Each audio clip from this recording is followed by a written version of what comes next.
Chapter 10. After home, she made pancakes. They were one of her specialties. She filled one out of the pan and onto a plate, immediately pouring the pancake batter into the pan. She heard a yawn slash whimper behind her and turned to see the collie Winona do some morning stretches, chuckling Applejack leaning down to notice her royal companion, Manion. That's my good girl. The mare turned back to her pancakes. Her odd dream from last night slowly crept into her mind, threatening to take over her thoughts as she made her family and herself breakfast. She couldn't deny it much longer. It was very weird. After all, her dreams were usually about apples and her happy family. She refused to think about it any longer as the sleepy head peeked out from behind the kitchen door. Oh, Apple Bloom, ready for breakfast? The front pony smiled lovingly down at her little sister as her sibling's sleepy orange-red eyes widened. Yes, please. The little fella pulled a chair off on the table, grabbing the plate Applejack had finally flipped some pancakes onto. Or already. Smiling, the orange man continued making pancakes as the older brother stumbled into the room, his darker green eyes closing as he inhaled the scent. Well, howdy, Big Mac. Pancakes? After grinned as her brother stepped into the room. Yup. He grabbed his plate. Last of all, Applejack's grandmother hobbled down the stairs, the elder mare's nose leading the way. Now there are some mighty fine pancakes, but I do say so myself. The tea-green earth pony slowly sat down, staring upon the delicacy that was Applejack's apple pancakes. She sat down to join them, the smell overwhelming her grumbling belly. After she had eaten a small pancake or two, her dream came creeping up upon her once again. As she was deep in thought about it, Big Mac and Apple Bloom had to rest from the table to get ready for the day.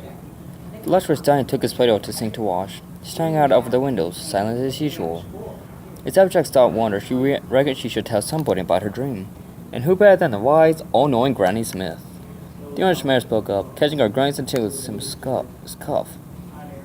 Granny, I need to talk to you. You see, I had this weird dream. She was cut off from a crop in Big Macintosh. Bacon dropped his plate he was washing. What is it, youngin? The elderly pony asked his shocked stallion. A swarm of caterpillars, heading towards another orchard, he declared worriedly in his deep voice. The orange mare stood up in her pace. How can it be? Last time they went through was ages ago. They would have all turned to butterflies by now.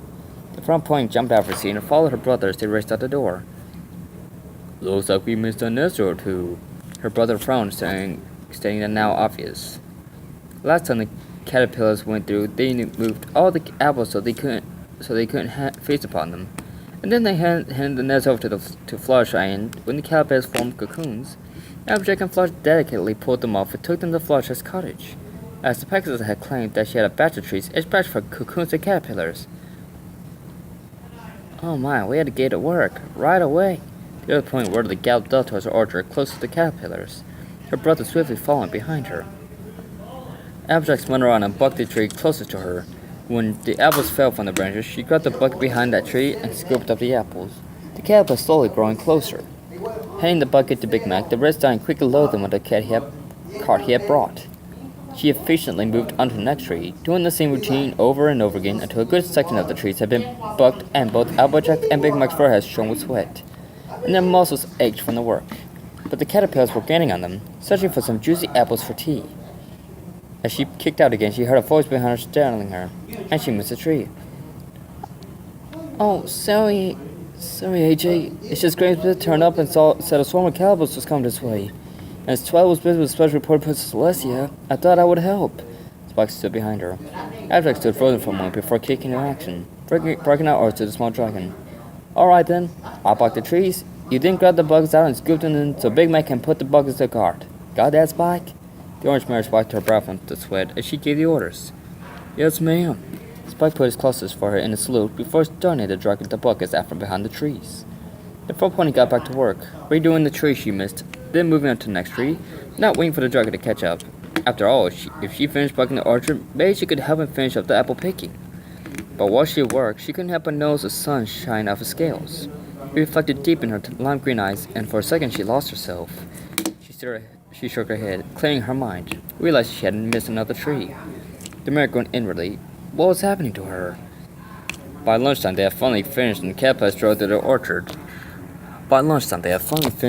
and the caterpillars strolled to the orchard. Causing no harm to the apple family stock. Phew! Spike wiped some of his own hard work off his forehead. the liquid shining almost as brightly as the scales now did in the sun.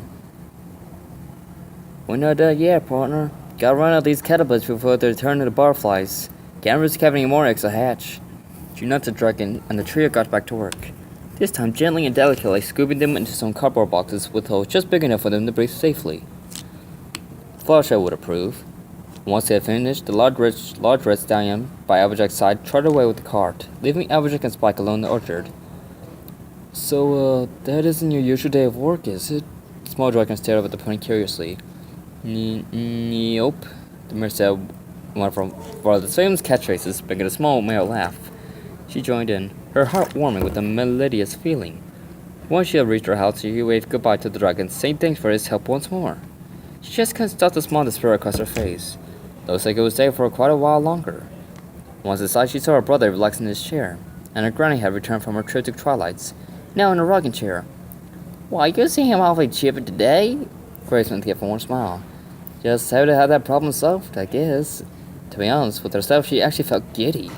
It was a feeling she didn't have often, but right now she was happy her crop was safe and she had friends helping Claw to help her. "Now, youngin', you started telling me about his weird problem?" The elderly farm pony led Applejack into the living room and sat down. Yes, Granny." She sat down on the couch across from her grandmother. "I had this weird dream." Her long green eyes dropped to the floor as she told about her peculiar dream. When she finished, she glanced upwards, realizing the tea-green mare was smiling, and her eyes had deep traces of knowing. "What?" Applejack became uncomfortable under her knowing gaze. "Is something wrong, Granny?" she asked, confused.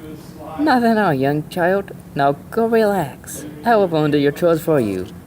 With that, the old farm mare left the room, leaving Applejack even more confused, her frown replaced in a smile. The orange farm mare returned to the kitchen and saw Big Mac wash some more dishes, the running water blocking out some of the sound of Apple Bloom and Winona playing on the floor. The canine covered in yellow feeling looks as they rolled about. The tea-green mare watched them play as she rocked on her chair, a frail smile lighting up the place. Applejack was about to join them when she remembered. "Sorry, y'all, I have to get those caterpillars to Fluttershy, because they'll somehow find a way to get loose. You can just see it coming." She stepped towards the door, hearing her brother chuckle over the running water. "Yup." She trotted along the path, reaching one of the barns. Inside was a small cart, big enough to fit 2 adult mares inside, and that was about it. She grabbed the 3 boxes of caterpillars and put them in the back, they fitting perfectly. The other pony then strapped herself to the wagon and trotted along the path, passing on the Sweet Apple Acres sign on the way out. Applejack felt the hard ground beneath her hooves as she trotted through the ponyfield.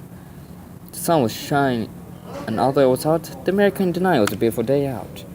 She didn't bother galloping there, wasn't much point. Besides, the scenery during this hot day was too good to miss. Every pony was out and smiling, chatting delightfully under Celestia's beloved sun, as flower patches bloomed all over. Bees buzzed between plants, and some birds flew overhead, their majestic wings touching the sky gracefully. Applejack's smile returned, and she trotted eagerly towards Fluttershy's cottage. Upon arrival, she maneuvered the cart across Fluttershy's slim bridge.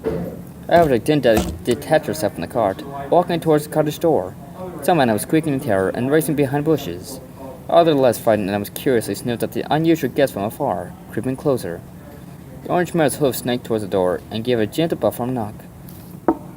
"Oh, I'll be there in a sec." Fluttershy's soft voice rang from inside the humble cottage. The door slowly squeaked open. "Oh my, Applejack, what can I do for you?" The small peckers questioned curiously in her gentle tone. "Well, I have some more caterpillars, and if you wouldn't mind telling them about my hooves." Her simple explanation was cut up by the butter-colored mare. "Of course I would love to." The eager mare trotted outside the waiting cart. Applejack handed the boxes over to the timid Pegasus. She had to admit these creatures would be in good hooves. The farm mare waited as Fluttershy flew around the back of her household, the boxes in her clutches. When the butter-colored mare returned, Applejack started hitching herself back up to the wagon. "Oh, you don't leave so early. It's fine if you would like to come in for tea," Fluttershy called over her shoulder as she stood in the doorway. Applejack sighed. "I would love to have letters, but I have too much to do on the farm. Maybe some other time." Fluttershy nodded. "I understand. Sometimes these creatures can be such hopefuls." She leaned down and gently nosed at a rabbit who was sitting next to her in the doorway. "Well, see y'all then." Applejack waved to her friend and she walked back across the bridge, her reflection rippling in the water. When she returned home, she quickly checked the chicken coop and the pig pen on the way past to make sure Apple Bloom had completed them. Satisfied with their little sister's work, the Orange Man went inside and shut the door behind her. Well, you should take your sweet time, Big Mac's voice boomed. Sorry, it's a bit of a day out today, she replied, blushing from embarrassment. She heard the scuff of little hoof steps. AJ! Apple being a little bear avenger around Applejack. Whoa there, partner. What is it, sis? Chuckling, the other point leaned down to her sister's level. I completely forgot. I have a cutie my Crusaders me in the clubhouse today. The other fade glanced up at her sister with those adorable eyes. Well, you did my chores for me today, and expertly as well, so go and giddy up. Applejack stood back up, smiling as the foal nearly ran out the kitchen. Oh, and one more thing. The fur pony called the little farm pony back. The Orange Man straightened her sister's reddish bow, as it was hanging lopsided. No doubt from playing with Winona on the floor. The yellow cutie mark Crusader dashed out the door, smile so evident on her face. Applejack watched her leave, enjoying the little filly smile. As it was lunchtime, the Apple family, minus one filly, sat down to eat. This time they ate some of their famous apple pies. They sat in silence as not much was to be said. When they finished, they took their pie tins and placed them in the sink to wash. Big Mike started washing the dishes, and the granny sat down in a rocking chair for her afternoon nap.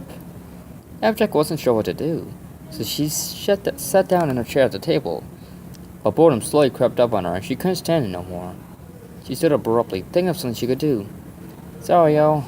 Verity has a thing with Fancy Pants today. I'll go see how it went. The Orangeman tried out the door after an explanation, leaving her friend to smile and roll her eyes at her. She tried down the path, leaving Sweet Apple acres behind. She tried into the town.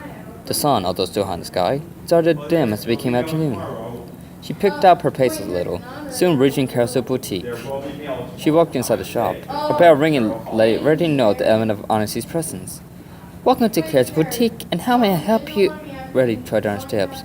Oh, it's you, darling. How can I help you? The white Yukon asked her friend, her dark blue eyes glimmering.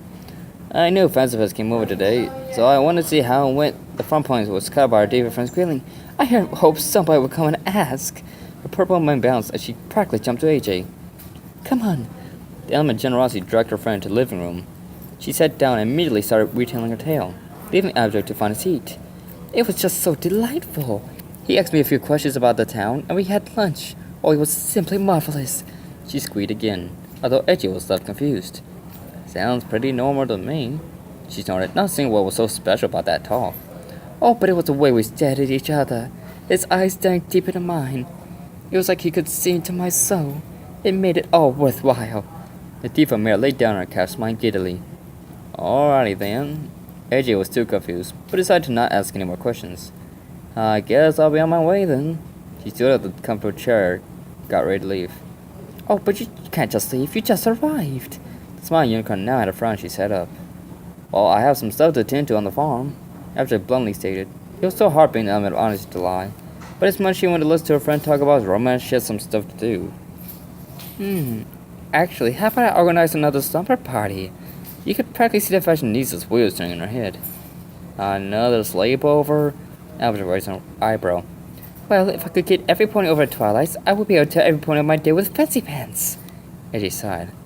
Okay, but I think Twilight was a little busy with some friendship report or something. The other pony straightened her head and departed, hearing Reddy's calls a bye on the way out. As she neared the door, Reddy raced up behind her. Oh, and I pick up around 7. Abject smiled back at her friend, nodding, before accidentally turning back to her home.